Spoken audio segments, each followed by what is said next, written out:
Inside the Birds is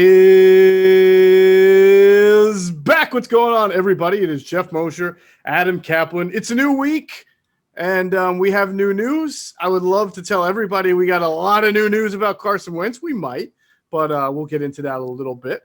Carson Wentz, coaching staff, Adam, still a little bit not completely cemented now. There was a departure we'll get into, and then we're going to continue our positional previews. We've done quarterback. We've done wide receiver. Running back.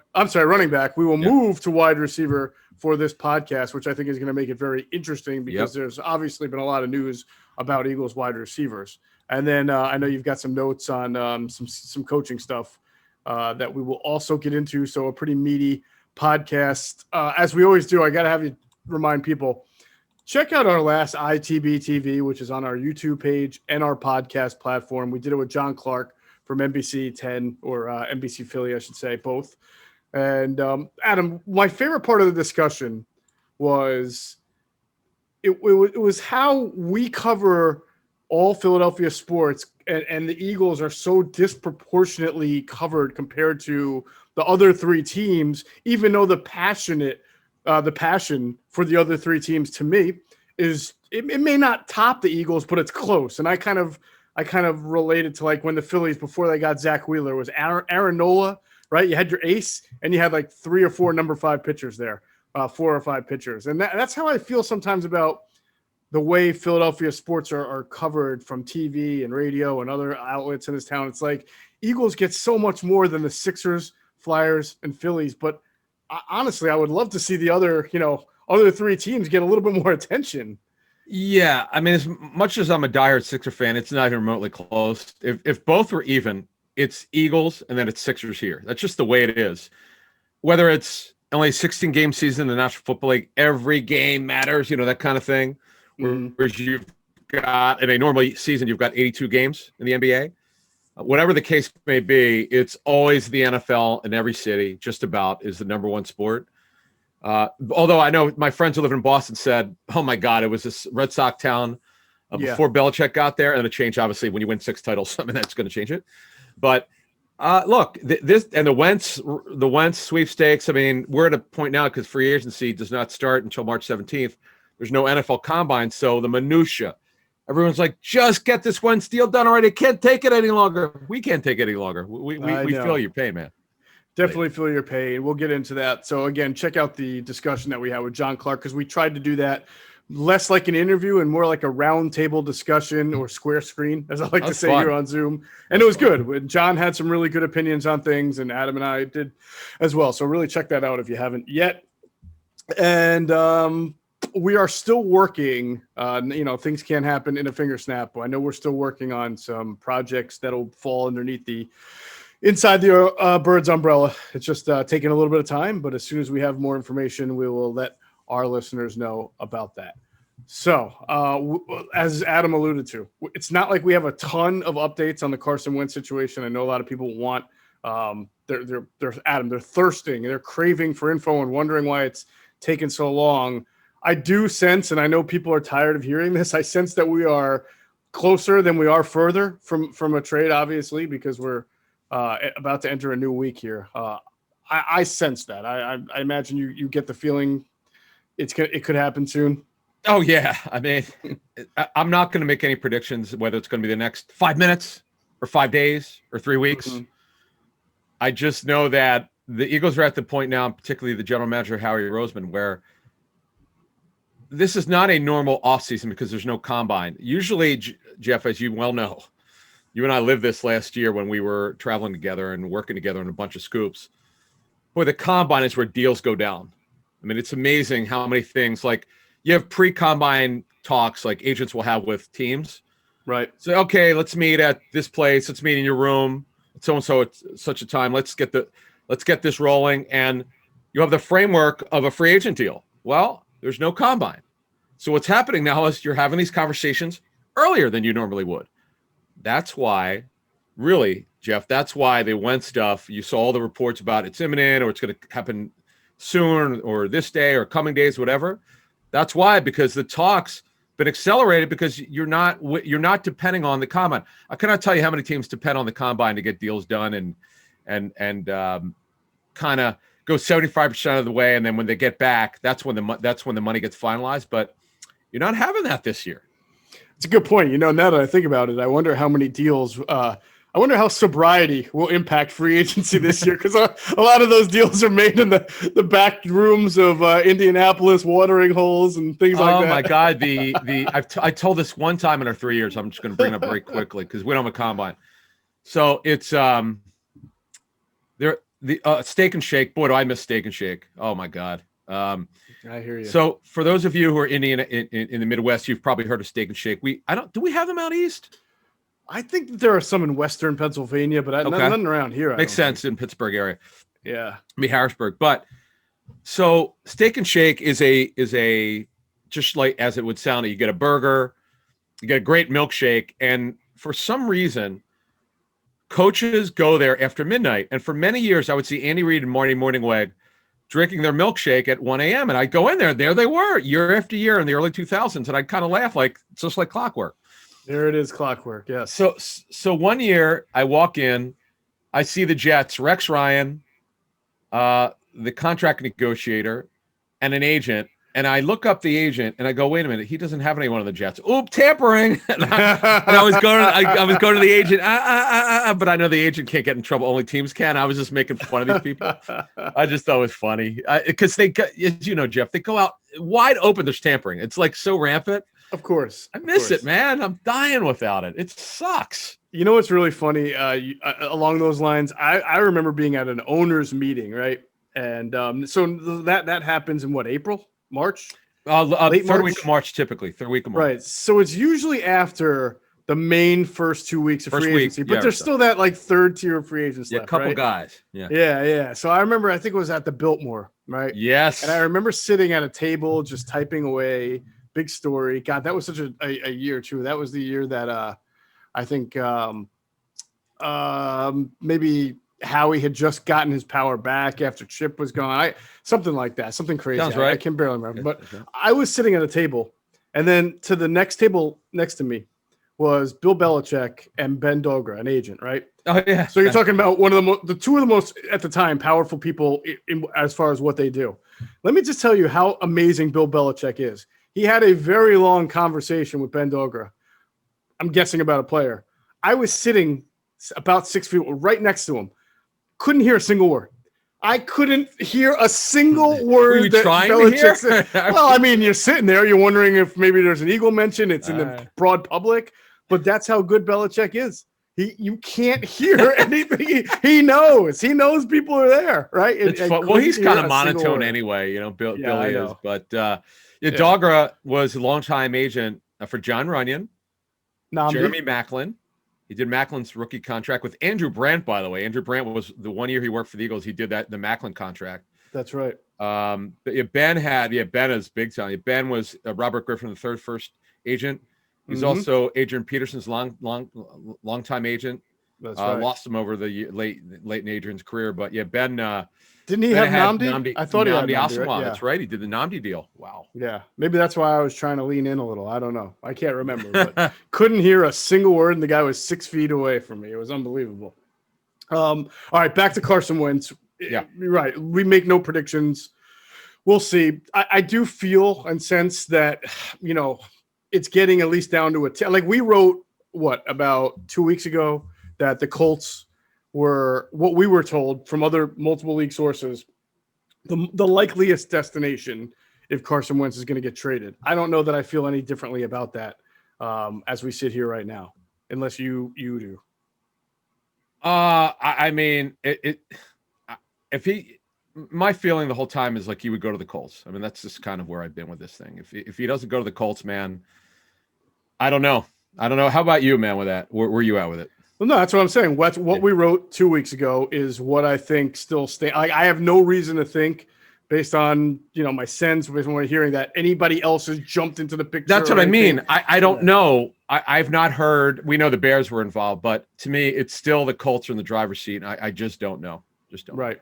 All right. So we will sit and wait, and I guarantee you when it happens, Adam and I will, if it's not on the night before a pod or whatever, we'll do our emergency live. We'll do our emergency live stream. But yeah, you got it.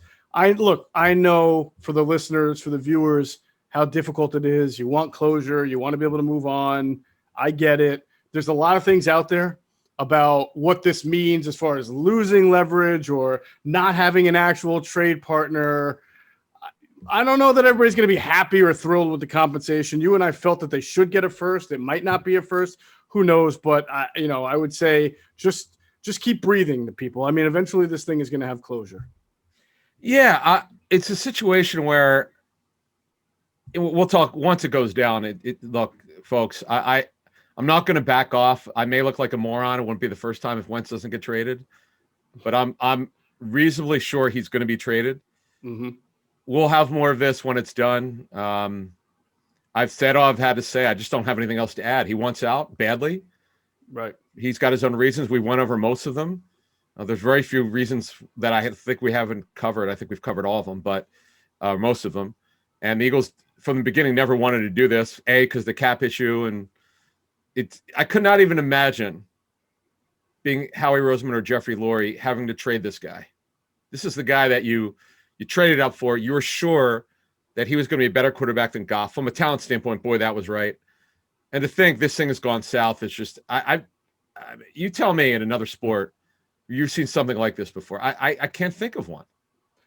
No. Owens, well, but I can think of really talented players who got frustrated with an organization and asked to get out and how to get out. Like going back to when I was in high school, I think Patrick Waugh forcing his way off of was it Winnipeg that he was with, and then he went to Colorado? You mean the Canadians?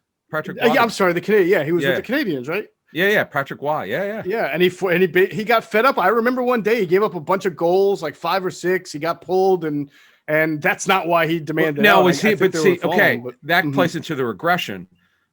Like, yeah, but that was just one game. I mean, right? But what I'm saying, okay. I just knew who he. I mean, I don't follow hockey anymore, but I know that Waugh was a Canadian. But mm-hmm. the regression, if you take the stages, the regression, the incredible talent, the regression, him wanting out. I can't fathom another. I try to rack my brain.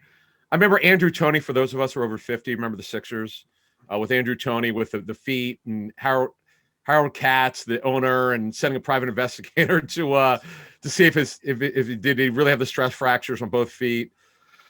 I mean, it's just. But this one is so different. This is a unbelievably gifted quarterback, top 5 in talent, should have been absolute superstar for a decade, right. And now they're on the precipice of trading this guy. It's ridiculous, but it is what it is. It is. Andrew Toney he's a beloved figure in Philadelphia. One of my favorite. He's the Boston Strangler. I mean, exactly. I patterned my jump shot from him, man. I when I was a real competitive basketball player in my 20s, I was all about the jump shot because the problem is the guys got too big. I was just under 6'1" when I was a kid. I was always taller than everybody else, and then everybody outgrew me, so I had to be a jump shooter. There you Number go. 22. Love that guy. The Strangler. I love that nickname. One of the best nicknames in all of Philadelphia sports. They crushed them in the 81-82 playoffs. They got their revenge, and he was unbelievable. Well, no doubt. That D locked it down. All right. So before we move on, I want to tell all of our friends, make sure you're checking out our friends at phlsportsnation.com. Covering all of the professional Philly sports teams like nobody else, enhancing the fans' experience with their coverage and their content. They have great podcasts. You can check them out on Twitter. It's at PHL Sports Nation, or just go to their website, phlsportsnation.com. Let's pause real quick for another word from our sponsors, including our friends at Sky Motor Cars.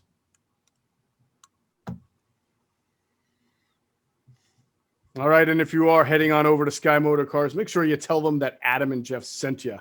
Let's. What do you want to get into? Coaching staff a little bit first. Yeah. So there's some surprise. I'm a little bit surprised at some of this stuff. I mean, I don't know about you. We had said a month ago that we're hearing that they're not going to have any position coaches. There are very few position coaches, but right. I still don't understand. Before we get into this, just as an overview, I am surprised that they don't have any senior assistants. They have one technically, in Jeremiah Washburn, who I'm told will still work with the defensive line. But to not get a senior defensive assistant or senior offensive assistant, I don't understand that. What were your thoughts on that? Well, I first of all, I don't even. I'm just being fair and objective here. I don't even look at Jeremiah Washburn as a quote typical conventional senior defensive assistant because he actually had only in the NFL the most he has coached has been offensive line. That he has been a position coach. He has not been a coordinator. He has not called plays. So he's a very bright guy. Listen, there's a reason why he's both a coach and the director of player personnel, right? I mean, he's got two very important jobs. But when you talk about the way Sean McVay hired a Wade Phillips, right? Or when you talk about Kevin Rogers for Kevin Stefanski, and when you talk about the coaches who bring in, like Cliff Kingsbury brings in Vance Joseph, who had been a coordinator and a head coach. Jeremiah Washburn, that's not even the same stratosphere. Again, Jeremiah Washburn was an offensive line coach. I know. That's the highest he ever reached. In fact, when he coached defensive line last year, right, and helped out, that's the first time, I believe, he coached the defensive line. Correct. People confuse him with his dad all the time. He was I know. He's not a defensive line wide nine technician. Exactly. And here's the funny thing: the wide nine's being junked. We'll talk more about that when the time comes, when we talk defense in a couple weeks. But yeah, I'm a little bit stunned that because it's the guys that they brought in are relatively young. Yeah. Why not lean on an older coach who's done it? I love what the Bears did with Mike Pettin, is it? Yeah. That was in the works. As soon as he got fired, the Packers jumped on it. Or wasn't fired. His contract was up. Right. As soon as they were allowed to talk to him, they talked to him and they got it done. Now I give Matt Nagy credit. That was really smart. To me, why don't you bring in one of these former defensive coordinators, like Paul Gunther? Smart move by Mike Zimmer. Mike Zimmer brought his right-hand man has always been Paul Gunther. So he brought him as the senior defensive assistant. Gunther, by the way, I'm told had multiple offers to go elsewhere, and he also had time left on his contract. So he went with Zim, a guy that he knows that defense, the Viking defense. Well, guess what? The Eagles going to run some of that. So, they didn't get that. It's by the way, it's not like they can. It's not like there's some law that they can't hire this guy at some point. I should say that, I guess. Correct. Right. They can still add to the staff. Yeah. Right. But I'm just surprised that he didn't do it initially.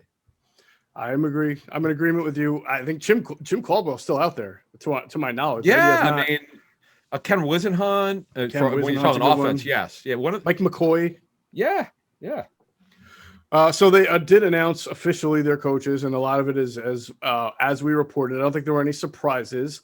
There were a couple of names, I think, that popped up. For example, Joe Panunzio is going to be the assistant special teams coordinator, which sort of came out of nowhere. He was the director of team development, which was more of a kind of a scouting front office job, I think, Adam, right? Yeah, he was like a personnel assistant. And then, director of team development was his title. And then, I see them announce this assistant special teams coordinator. I'm like, wow. Now, I talked to someone who knows him from Alabama who said he wanted to get back into coaching. Mm-hmm. Okay. Sure. I don't know the guy. I've never met him, so I don't quite know what his background is. I just know everybody respects the hell out of this guy. He's a great resource. Very well-connected guy. He's coached a bunch of positions in his career. Okay. So that got done. I'll say this much. They got 3 different special teams coaches. You would think this is the one position where they've got assistants. You would think that they get this thing under control on that area. Right. He's interesting, Panunzio, because Chip brought him in from Alabama, and I forget the title that he had when Chip brought him in. It was something front office related, player development type. Then he went back to Alabama. I think after Chip got fired, but then he came back here a couple of years ago. I think 2 years ago he came back to work here, and now he's getting promoted. So an interesting guy who, look, when you coach at Alabama, right? I mean, you talked about the respect. I mean, obviously, this was Nick Saban's, I was told, right-hand man for quite a while. Yeah. He was on. Yeah. I think he was chief of staff there. They come up with the craziest political names for like Urban Meyer has a chief of staff. Yeah. Like, does he have a press secretary? Like, what's going on? That's funny. If he does, he doesn't have a very good press secretary. By the way, it's funny. I wonder where Saban got that, because some NFL coaches have a chief of staff. Kevin Stefanski has one. I can't think of her name right now. anyway, she's extremely important to what they do. Right. Scheduling and issues like that's, you don't go to the head Travel. coach, you go to the chief of staff. Definitely. And definitely. So that is a big job. Yep. All right. You mentioned this last podcast, the assistant, I guess he's an assistant. Is it Tyler Brown is going to be an assistant special teams coach, right? Oh yeah. Quality control guy. And that's Randy Brown's son. Yeah. Yes. Okay. So let's clear up something just to get through this. So Michael Clay is their special teams coordinator. Panunzio is the assistant special teams coordinator, and Tyler Brown, Randy Brown's son. Randy Brown's is the special teams coach. He's really the specialist coach. Just to clear that up, I checked into it. Tyler, I believe, is supposed to do the same thing. He'll. It's not like Michael Clay won't work with them, and it's not like Panunzio won't. But Tyler Brown's job is to day-to-day work. He's special teams quality control is his title, but he specializes in the kickers and punters, long snappers, that kind of thing. Like his dad. His dad really is the one who's developed the kickers and punters. Sam Cook and Justin Tucker. I mean, doesn't get any better than that, obviously, with the Ravens. So it's pretty cool. It's like I know Mike Prefer's dad, I think it was Chuck Prefer, whatever his dad's name was. I can't remember. But Mike Prefer has been a longtime special teams coach. He's in Cleveland. He was the acting head coach when Stefanski was on the COVID list. Couldn't coach. Yeah, we've seen it over the years. There've been some special teams dads, the sons and so forth around the league. So pretty cool story. By the way, Randy Brown, not only was he with the Eagles for quite a while as their kicking coach or whatever you want to call it, 2 years, but he was also the mayor of Evesham Township, New Jersey. Yep. Which is my neck of the woods. It's about 5 to 7 miles where I live, but I also like to say about 20 tax brackets away, the north. Oh, that's where the houses get really big and really nice. Really? So, I didn't know that. I got to bust his chops next time I see him. Is that right? I did not know former that. Eagles living in that. He must be a millionaire. No, I'm just kidding. Now, Evesham is also Marlton, New Jersey, New Jersey. Okay. There's no Evesham section of Marlton or Marlton section of Evesham. They're actually the same thing. Marlton and Evesham are just the same. I don't know how they came up with that, but it's the same thing. It's crazy. I've never. South Jersey's a little backwards, I got to admit.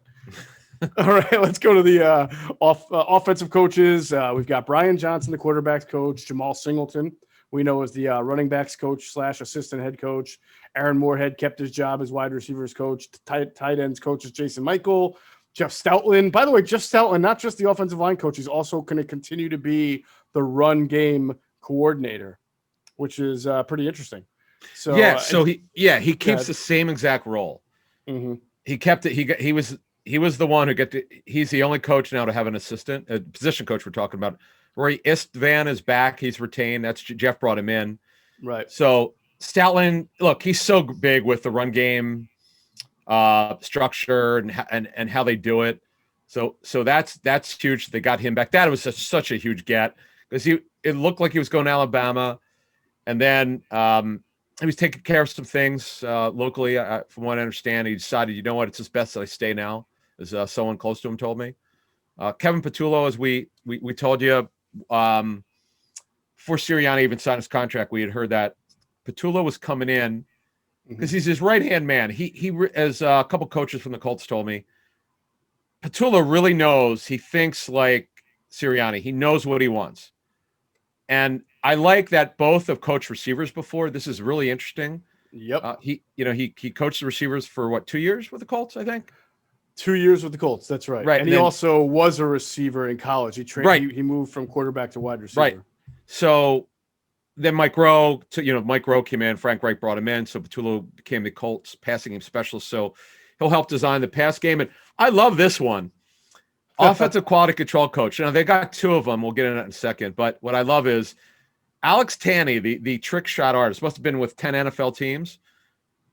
I think this is cool. He just retired. He walks in, as one of the offensive quality control coaches. Look, he'll have a clipboard. He'll be charting stuff during the game. That's what they do. They're all about statistics and charting. And TJ Pagnetti was the assistant run game coordinator, assistant run backs coach. Now, he's also, Geoff, an offensive quality control coach.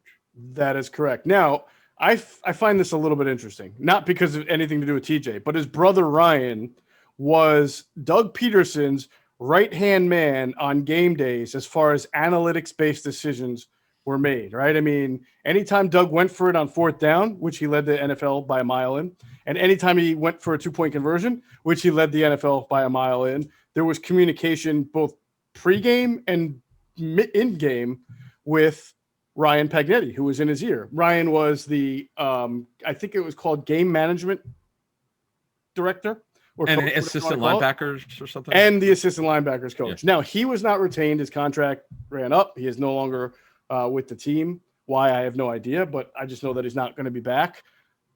And this is something that you and I talked about, what we wanted to hear from Nick Sirianni in his introductory press conference, but we never had a chance to find out because it was a very short Q&A session and there were a lot of Carson Wentz questions. But what we wanted to know is, where does Nick Sirianni stand in this use of in-game analytics the way Doug used in-game analytics, which was more than anybody in the NFL. And frankly, he beat people over the head with it. Like, people were not used to it, right? Eagles fans, I mean, when he came in here and started doing it. Well, so it was met with mixed reaction at first until they won the Super Bowl. It was, Geoff, they were not winning a Super Bowl without it. In 17, right. They were incredible. I struggle with some of it in 16 because I'd not been close to anything like that. I'd never studied it. And then once, for the most part, they were getting it right. There were a couple where you go, what the hell was that? Right. Where it didn't work, but a lot of it was good. And then 17, it was just legendary. Right. And listen, this is a Jeffrey Lurie thing. Like, he's big on game day analytics, I'm told. So yes. So I know for a fact that TJ Pagnetti is not like Ryan's clone. They're brothers, but TJ is not into the analytics preparation the way Ryan was. So even though he's an offensive quality control coach now, I don't think he just slides in to fill his brother's shoes here. But I do wonder, Adam, because that was such an important part of what Doug did on game day especially, and it wasn't like it just happened on game day. There was a lot of midweek preparation. I wonder if somebody inherits this role or it's just not a thing for Nick Sirianni. It's a great question. I'm not sure. I just know that Ryan Pagnetti, when Chip Kelly brought him in, in fact, our friend Lance Zierlein is a radio show host in Houston, told me about him. I don't know how he knew about it. Well, Lance's dad, Larry, was the offensive line coach for the Steelers for many years and Cardinals. And he was a Super Bowl winner. And I know they know a lot of coaches. And he's like, yeah, Chip Kelly just brought in the Pagnetti brothers. And Ryan Pagnetti's like really, really smart, super smart. I'm like, okay. And then, you know what? It was true. He did go to Dartmouth. What's that? He went to Dartmouth. So you can't. Right. There you go. Right. In fact, Lance said that. So look, it's important. So TJ is going to be one of the quality control coaches. They'll find someone. Now, the coach's assistant, I'll tell you why this is an important job. It may not sound like anything on the surface. I certainly can understand why people would scoff at that.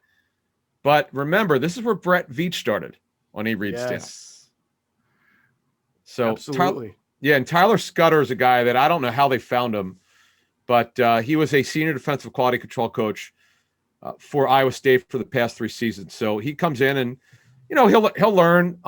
He'll be the guy that'll be reporting to Sirianni, and whatever Nick needs, he'll make Scudder will have to take care of that. So this is good.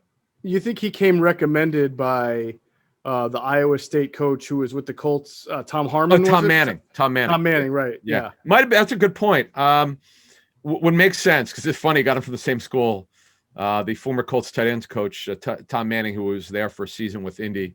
That's how Sirianni knows him. So we'll see. This offensive staff is it's interesting. It's relatively young, obviously, other than Stoutland.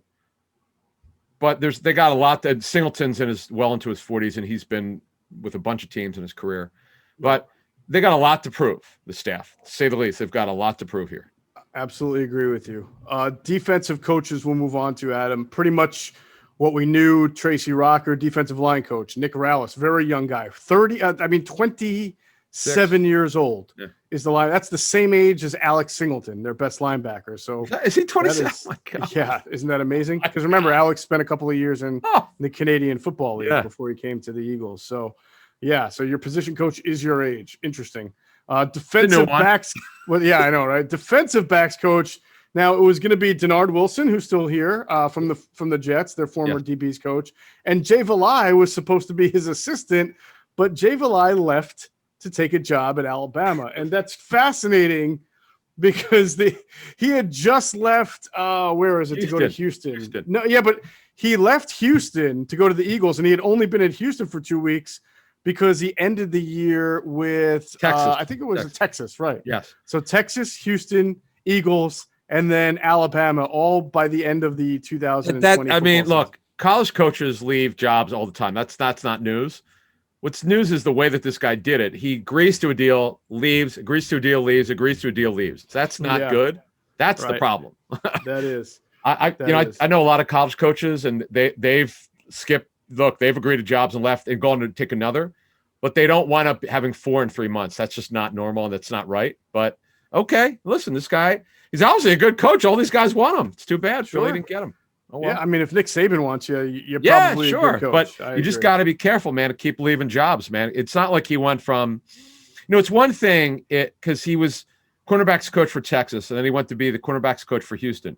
Then he went to be the cornerback coach of the Eagles. It's one thing if he kept getting a higher job, you're leaving for the same job. Why do you keep? Well, I'm gonna guess that the money to coach corners at Alabama is more than being an assistant D-backs coach in the NFL. Yeah, and I got no problem with that. It's just that other coaches see this because they look at this stuff because I got text about this. They want to know if I knew the guy. I said I never even heard of the guy.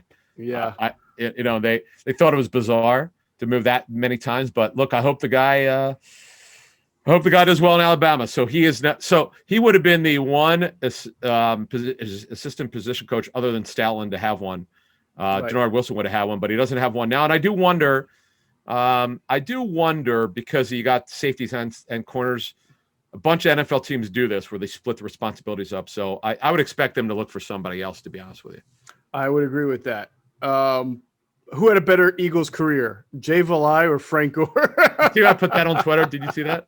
No, I'm sure you did. It's been the big thing. Schefter and I broke that story in March of 2015. And I was like crushed that he didn't come here. I was a big fan of Frank Gore. I'm like, God damn it, what the hell? Yeah. And he look, you can do that, by the way, as long as you don't sign the contract, you can get out. And it was before free agency started. Right. So we had heard that he was telling people he was going to sign in Philly. So anyway, that was that. And Joe Casper is their defensive quality control coach, formerly of Duke football.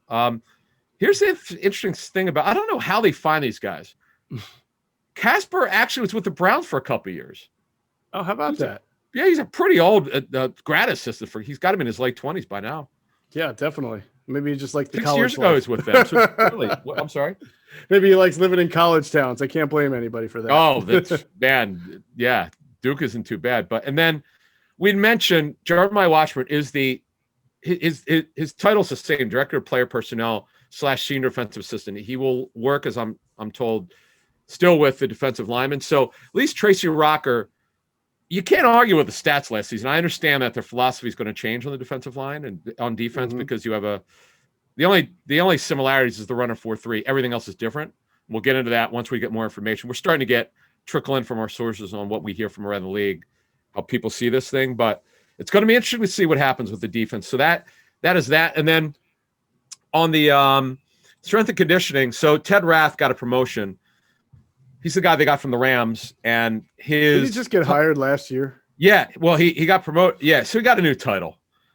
His title was he was the director of sports performance, and now he's the vice president of player performance. So anytime you get that VP title, you get more money in the National Football League. You do get more money. You also have to wonder. I mean, this is purely speculation. I mean, because it's not like they were the healthiest team in the world last year, but it's not his fault. He had just got there. I wonder if he had a better offer somewhere and they had to pay him to stay because they lost one of their strength and conditioning guys to Minnesota, if I'm not mistaken. Same title. Yeah, basically the same role. Yeah. Right. So you just wonder what went on there. And then I guess Ted Rath brought in the new head strength and conditioning guy. Yeah, Fernando Noriega. Yes. Right. He was with the Rams strength and he was a strength and conditioning assistant, worked with Rath for a while with the Rams. So brought in a guy he knows. Now, again, there are no senior or offense or defensive assistants and only one assistant position coach. So a little bit surprising on the senior level. We'll see. Again, there's no rule that says you can't hire someone in 2 months. It's not a big deal for now. They're not coaching until September, but you'd like to have these guys in there if we're able to have an off season in May and June. Yeah, absolutely. All right, you ready to get into the wide receiver positional preview? Yeah, this is going to be fun. Yeah. It is going to be fun. Finally getting some X's and O's. Reminder, make sure you download the top-rated DraftKings Sportsbook app right now and use the promo code ITB to get all of your sign-up bonuses. That's promo code ITB to get all your sign-up bonuses only at the top-rated DraftKings Sportsbook app. All right, let's talk wide receivers. As we mentioned, we've done quarterbacks and running backs. This is a group, Adam, that I think will almost determine the fate of the offense next year. If this group makes a big jump because it's very young, I think this offense, no matter who's a quarterback, will have a chance to succeed. If this group stays the same or regresses, then you have problems with your offense. You have questions about your coaching. You have questions about your talent, personnel acquisitions, because some of these guys, Jalen Reagor being a first round pick. So I really think wide receiver becomes the referendum for the Eagles offense next year. 100% is the, by far, other than quarterback, of course, the most important position.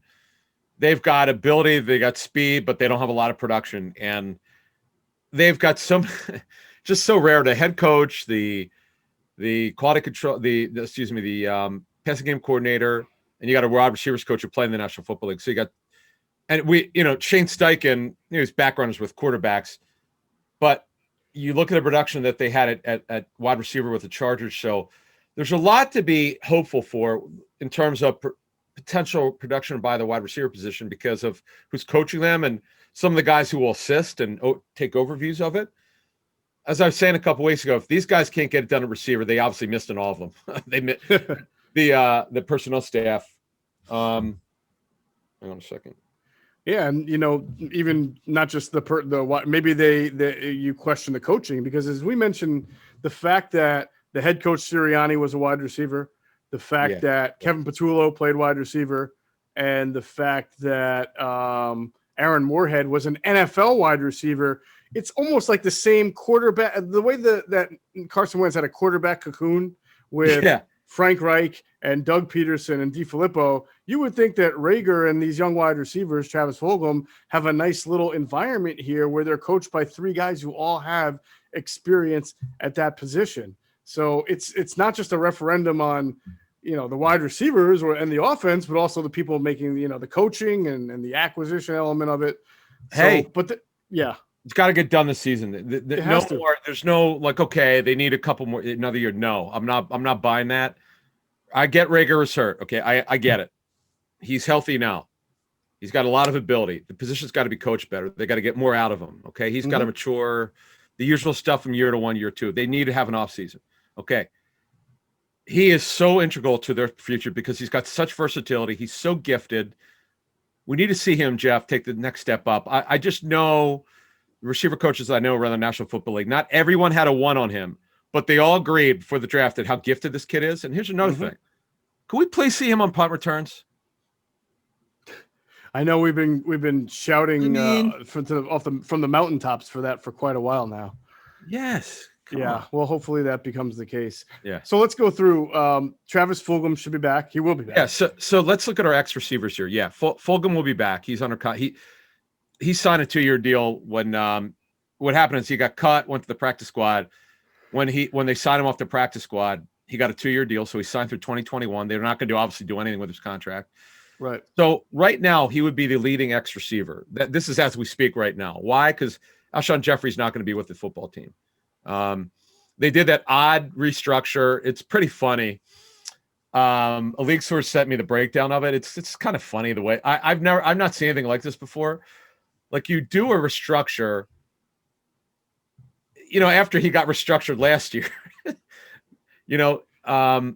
they have now, we did our dummy contract last spring. We must have gone over, folks. If you're new to our show, we went over every important Eagles contract, broke each one down. We took one full show doing it. It was like an hour. Right. And the Eagles, nobody does more dummy years than the Eagles do, other than maybe the Saints. And boy, does Jeffrey have them. But, a lot. Right. But because they did it, that huge cap hit that it was looking like for 2021 is not as big as I first thought. Oh, okay. Because they redid it, and he lowered his base. His proration isn't that too bad this season. It's just under $6 million. Mm-hmm. And what they'll do is they'll post June 1 it when they cut him, whenever that is. And there's because this is a unique transaction. There's something different about this. I have to get the language on it. I'm very curious about it, so I'll get that. So yeah, there were 2 dummy years added to it, and they owe him a little bit of money, not much of cash, but it was restructured on January 1st. It was the technical date on. It's actually dated, the contract on January 1st. Right. They did this in Malik Jackson at the same time, so it's pretty unique. So he won't be with the football team, and so right now, Geoff, who are their X's? Travis Fulgham and I think John Hightower can play some X. Okay. The biggest thing about playing X, right, is that you're going to see more press coverage from that spot, but it's not like teams press on every single down. So if you're playing specifically a Tampa 2 type defense or a zone type defense that doesn't get up on you as much, or an off style. Listen, if you're playing a Jim Schwartz style defense sometimes, right, where even if it's off. They're cover off. one man, they're off, right? I don't think you worry about that as much with Hightower and whether or not he can deal with it. There was a play last year. There were a couple that, Hightower did see some time at the X. If you remember the against the Cowboys when Carson threw that terrible interception. Oh, he forced was that the Cowboys where he just threw it up into the wind? Yeah, that was the game. He was bad that game. You know what's interesting about Hightower? Weeks 2 through 6, he was basically a quasi starter. He played probably 65 to 70% of the snaps. Yeah. And I understand Jeffrey wasn't ready and Jackson got hurt, but Rager was hurt. Second game of the season, he played a ton of snaps. So yeah, he played 40%, then he increased. He's got a lot of ability, but he's another kid. We knew this coming in. He needed to get stronger physically. He was like 185 in training camp. He could run, and they also, I'm told, played him at Z in practice him. Didn't play him because they didn't have preseason, but they practiced him at Z in training camp as well, as addition to X. Yeah, but he's another kid. Greg Cosell told me. I remember talking about him. He said that, man, his route running, which looked good, it went south. He just was not as crisp. And he started getting taken out of plays, and it was over for him. You could certainly see why, Geoff, that he got benched, because the tape showed that he clearly did not deserve to be on the field. By the way, he was performing later as the season went on. I remember early in the season, he did most of his damage from that Z. If you remember, against the Bengals, he dropped a wide open touchdown pass, and then he came back and caught a large pass, and then a long pass. And then the following week was the Ravens game, I believe, and he dropped one there and then came back and caught a deep one. So look, he's a rookie. He made his rookie mistakes. Sure. He also made some pretty big plays from that Z spot. So you have to hope with a normal offseason or whatever kind of offseason they have. I think he needed to put a little strength on. We noticed that he was a thin guy, raily a little bit. So you put a little strength on, you put the work in, the speed is there. I think that part is there, and the ability to maybe not be a great route runner, but still to be able to get open on the sideline routes, the go routes, is there. And so you've got something to work with. So I think he will get some opportunities at both the X and the Z. I still think, as you're saying, Travis Fulgham is the guy who starts off as your X. I think Jalen Rager will probably find a spot at him at the Z, but move around a little bit, because it sounds like Nick Sirianni. Oh, he's a move Z. Yeah, he's going to be moved around. And I hope they do. I hope they put him in the slot a little bit and get him underneath on those shallow crosses. Yep. And just get him in space, because he's the one who has the most, I think, to gain from the switch over in the play calling. And when you look at Nick Sirianni and you hear him talk, he does talk about getting the ball in the hands of the fastest guys, the playmakers, in a certain 5 to 10 yard realms to allow them to capitalize on yards after catch and run after catch.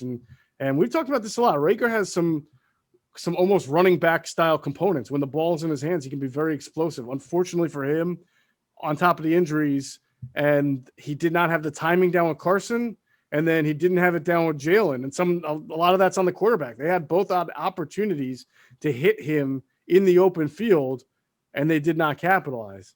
So hopefully that gets ironed out here when next year starts. And then Jalen's got to take it upon himself to mature a little bit as well. Right. So right now we've got here's the way I see it. Jeffrey gone. Hightower's there. He's just a backup. JJ Arcega-Whiteside. I don't see him making the team. I mean, he may be with them in the summer. I just don't see him making it. We've seen enough. It's 2 years. He just doesn't have it. I mean, now I'm always willing to be shocked if once in a while I'm like, wow, I didn't see that coming. That's what I just said would be what would have to happen for him to make the roster. As we've learned, and John Hightower's included in this, preseason or training camp's one thing. That's AAA.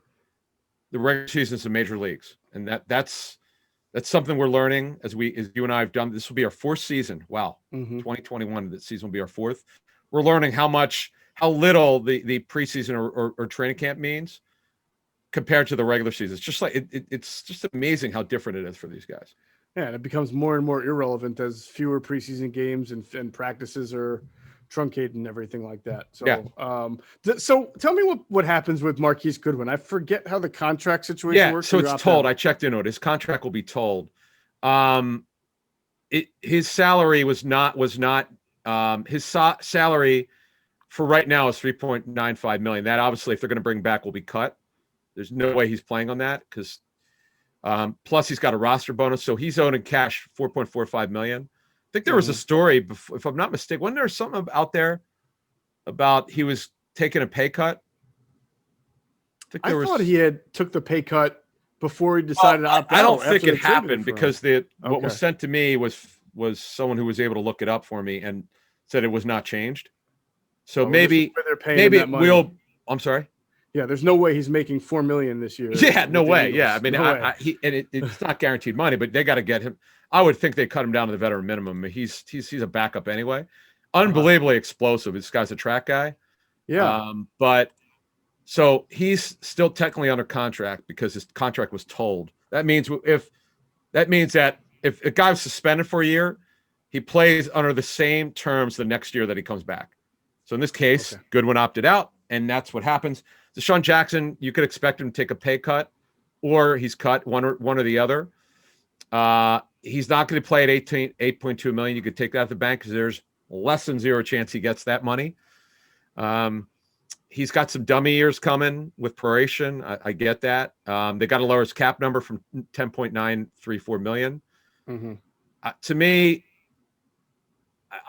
we know that Roseman's one of his favorite players, since he's been with the Eagles, but Deshaun's barely played for them. He's missed too much time. I mean, he turns, wait a minute, is this, holy smokes, he turns 35 in December. Where the hell did the time go? Oh, my God.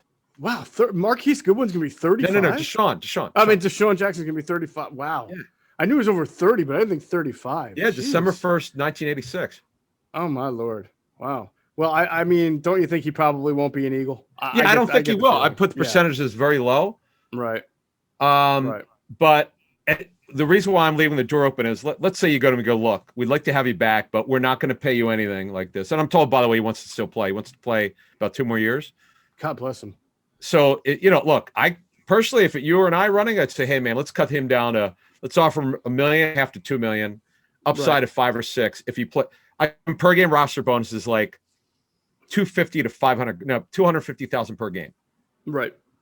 Right now, they're 25,000 per game. I'm going to jack them up severely because if he's playing, if he's active and healthy, then he's going to. I want to reward him. See, that's the thing. He just doesn't play. I know. It's been it's been just nothing but injuries for Deshaun Jackson. It's either injuries or touchdowns for right. He had that huge game against Washington. Did he have a big game this past year? I can't. Oh yeah, he caught the touchdown from Jalen Hurts against Dallas. So it's either been injuries or touchdowns. Oh my God, that play was Jackson. Yeah, boy, that was beautiful. Yeah, boy, Hurts played really well that game. People are like, it's funny. Some people go, oh, you're too complimentary of Hurts. I said he played 2 good games. Yeah, I don't see how you can be too complimentary or not complimentary enough. I mean, it's just small sample size. Right. I know. Anyway, all right. So let's assume I'm going to do that. I mean, Alshon and Deshaun are not back with the team. I agree. I look, that's highly probable. Yes. Right. So you got Travis Fulgham, Hightower. I'm also going to go in your camp and assume that Whiteside's not going to make it. He may come back and be training camp to prove himself, but I just don't see him on team. I agree. You got two guys now at X. Yeah, so Fulgham, Hightower, Rager, Quez Watkins, who showed some ability. These are the Z's, but let's differentiate it. The Z's, Rager, Watkins, Rager, Watkins, Marquise Goodwin. I don't see it. I think there's a good argument to try to work that contract out and bring Goodwin back on a way different contract, because if you're going to say goodbye to Alshon and Deshaun, it would be nice to have a veteran. Who can be out there and be a leader in the room. I remember thinking like they really need to add one more veteran because of Jeffries, and we knew Jeffrey wasn't going to be ready week 1. Mm-hmm. We knew it was going to be somewhat close, but it wound up being way longer than they expected, as you know. But with Deshaun and his injury history, I figured, okay, add one more guy, but I didn't. Goodwin did have the injury history late in his career with the Niners. It was unfortunately the family issue. But he's also, he's an older guy now. I'd like to have someone with size. He is 31 in November. Give me a veteran with size. That's one to be a backup. That's fair. I think that's fine. Right? That makes sense. Jamar Chase might be their number 6 overall pick. He's got size, right? He's not a veteran, but he's an X receiver. He would be an X receiver, and then Fulgham would be his backup if he did it at 6. So we'll get into the draft stuff. So right now, here's the way.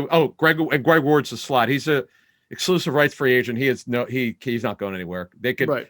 I don't even count them as free agents because they're not. They can't go anywhere. So unless they don't tender them, doesn't matter. So Fulgham, Hightower, your X's, Rager, Watkins are your Z's, potentially Goodwin. Mm-hmm. Ward's your slot. They got to add 2 guys. They do have to add 2 guys. Right. Now, not everybody's going to make it, but you add 2 for the spirit of competition there. No, you need to have it. Right, but you're right. You need to have 8 or 9 guys entering training camp. Correct. So you got to add at least 2 guys. I'd like to see a veteran free agent, just one. And I'd like to see Chase at 6 would be awful nice. But I need to feel how people look at him for what happened this season at in college football and LSU's lack of scheduling. So I want to see what they thought about that. Something tells me that won't hurt him maybe as much as some other guys. The lack shouldn't, but we'll see. But we have to find out. I agree. Yeah, very curious. I'll tell you one thing though: if Goodwin's on this team, that is one heck of a track team. You got a 4x4 with Rager, Hightower, Goodwin, and Watkins right there. Woo-hoo-hoo! That's a lot of 4-1, 4-2 speed right there, man. Look, and one thing before we get out of here, though, I do think Greg Ward's been a great story, no question. I want more explosiveness. As you said earlier here, we could see Rager we could see him at Y slot, okay? Right. We could see him more of that. He's played a lot of it anyway at TCU. I want to see more. I want to see a vertical slot. Man, when you get Nelson Aguilar, his verticals, for Las Vegas this past season. I know he dropped some passes. He still drops some, but man, he had some huge plays from the slot this past season. He definitely did. And he had some even bigger ones in 2017 when they won the Super Bowl. So if you can get some kind of carbon copy of that, you're in some pretty good hands. All right, so that'll do it for wrapping up the wide receiver. We will do we want to just do tight end next time or fold that into offensive line? Maybe. We'll figure that out. Tight ends, they're not going to run a fullback, I was told, most likely. So, fullback, we'll probably we could do tight ends offensive line. That's a good one. Yep. All right, we'll do that next one. That will do it for this edition of Inside the Birds, the leading podcast in Eagles intel. As we always do, we thank our producer, Hunter Brody. Check him out on YouTube. His channel is called Sports Talk with Broads, and his Twitter account is @Broads81. And as always, we thank you for flying with us inside the bird.